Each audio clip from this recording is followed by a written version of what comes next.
Alors en réalité, ce que je vous propose de faire, c'est ultra simple. C'est d'utiliser du coup un Padlet commun. Donc bon, là c'est sur Opening Formation, mais l'idée ce serait d'en créer un avec YouUp, sur lequel tous les formateurs partenaires de Segos pourraient avoir accès. Donc là, j'ai commencé une ébauche sur le stage 279, maîtrise du temps et des priorités.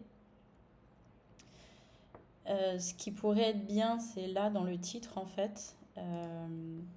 J'ai noté en fait construit par, donc Padlet construit par et animé par. Donc dans l'idéal, je pense que ce serait de co-construire des Padlets à deux, de manière à pouvoir échanger sur des techniques, des outils pédagogiques et ensuite les tester et peut-être les améliorer. Et ensuite animé par.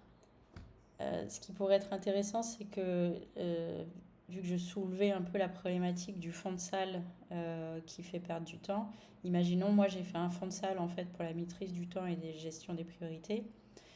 Le fait que moi je l'ai suivi, après je pourrais peut-être en fait faire un petit atelier avec les personnes qui animeront ensuite ce stage-là. Et comme ça, on pourrait se répartir en fait de manière plus uniforme les habilitations en fait des stages. Et le fait que ce soit marqué construit par Cindy et Hervé, je dis une bêtise, si jamais vous avez une question, vous savez qu'en fait vous vous tournez vers Cindy ou Hervé. Ce qu'il faut choisir en fait pour des Padlets efficaces, c'est le format en fait colonne. C'est ce qui est préconisé en fait par Segos. Donc là, j'ai mis en colonne. Donc on peut construire autant de colonnes que l'on souhaite. Là, j'en ai mis 4.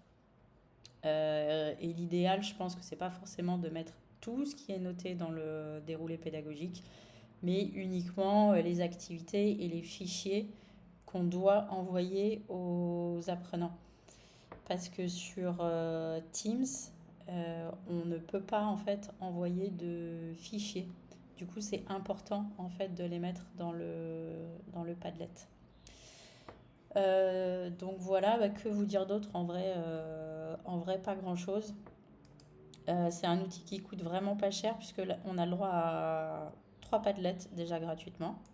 Et ensuite, si on veut passer sur un format payant, il y a la formule Gold qui nous permet d'avoir 20 Padlets et qui est à 7 euros par mois. Donc ça reste un outil qui est quand même très abordable et qui, je pense, nous permettrait de travailler de manière fluide tous ensemble pour être plus efficient. Voilà, à mon sens.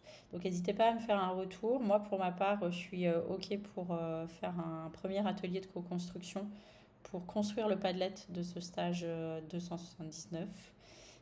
Donc, qui veut me rejoindre sur ce projet.